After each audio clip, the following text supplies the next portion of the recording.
Shalom Bapak Ibu Saudara yang dikasihi Tuhan, Jemaat New Life Community GBI Kemang Pratama yang kami kasihi. Bapak Ibu Saudara yang dikasihi Tuhan, hari ini adalah hari yang indah yang diberikan Tuhan kepada kita. Patutlah kita terus bersyukur kepadanya, karena Tuhan masih berikan kita kesempatan untuk menikmati hari-hari kita. Hari ini renungan kita dari 1 Korintus 13 ayat 4a, kalimat pendek yang berkata, kasih itu sabar. Bapak Ibu Saudara yang dikasihi Tuhan, kalau kita berbicara kasih, tentunya di dalamnya harus ada kesabaran. Ya kan, kalau kita juga berbicara kesabaran, tentunya harus dipengaruhi oleh kasih, Bapak Ibu Saudara. Orang yang sabar, ternyata di dalam diri orang itu sudah ada tertanam benih kasih. Kasih itu sabar. Ini adalah sifat Allah, Bapak Ibu Saudara yang dikasihi Tuhan, dan yang harus menjadi milik kita semua. Ini adalah salah satu buah roh di mana kita harus mampu untuk bersabar. Bersabar dalam bahasa Inggrisnya disebut long suffering. Artinya ada rentan waktu untuk kita bisa bertahan. Bertahan dalam waktu yang sulit, dalam rentan waktu. Waktunya kapan selesai? Tidak ditentukan, Bapak Ibu Saudara. Namanya harus bersabar. Ibaratnya kalau lampu merah boleh kita lihat, bisa kita lihat Bapak Ibu Saudara, ada waktunya. Oh, ini sudah detik sekian, lalu sebentar lagi akan lampu hijau. Itu bisa kita katakan bisa bersabar.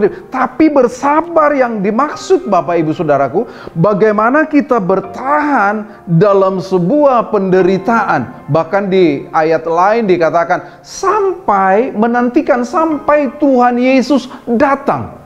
Nah, kesabaran itu adalah sekolah yang sulit, Bapak Ibu Saudara. Iya.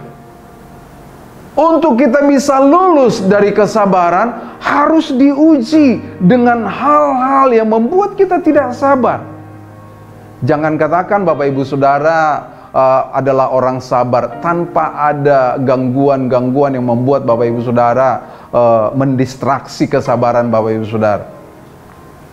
Tapi kesabaran itu bagaimana kita bisa tetap konsisten, bagaimana kita bisa tetap bertahan, bagaimana kita bisa memberikan sikap positif dalam segala sesuatu. Kesabaran adalah pekerjaan aktif. Kesabaran tidak pasif, Bapak Ibu Saudara. Sama seperti firman Tuhan yang diberitakan kemarin dalam ibadah. Kesabaran itu aktif. Seorang petani yang menantikan hasil tanamannya, dia harus bersabar. Tidak hanya tidur sedemikian Bapak Ibu Saudara untuk menantikan hasilnya, tapi dia bersabar dan mengusahakan padinya supaya dia bisa memanennya dengan baik pada akhirnya. Kesabaran ini dituntut bagi kita semua. Semua, hari lepas hari, saat demi saat, dalam pergerakan kita Bapak Ibu Saudara, dituntut kesabaran. Lalu dari mana datang kesabaran? Firman Tuhan minggu kemarin juga, hari Minggu kemarin kita sudah dengarkan bahwa kesabaran itu kalau kita memiliki Roh Kudus. Karena itu adalah buah daripada roh yang ada pada kita. Jangan berkata tanpa Roh Kudus Anda bisa sabar. Mungkin sejenak, seperti lampu merah tadi sejenak. Tetapi kalau Anda berkata adalah orang sabar, kita berkata adalah orang sabar, kita harus mengenakan Roh Kudus. Supaya hari lepas hari ketika kita diperhadapkan dalam situasi yang sulit, ketika diperhadapkan dengan orang-orang yang menjengkelkan kita, tapi bisa kita menahan diri, bisa kita bersabar. Long suffering dalam waktu yang panjang. Bapak Ibu Saudara yang dikasihi Tuhan, biar setiap kita Ujian apapun yang terjadi dalam hidup kita, cobaan apapun yang terjadi dalam hidup kita, mari kita berusaha bertahan dan dalam sikap positif. Sampai waktu kapan?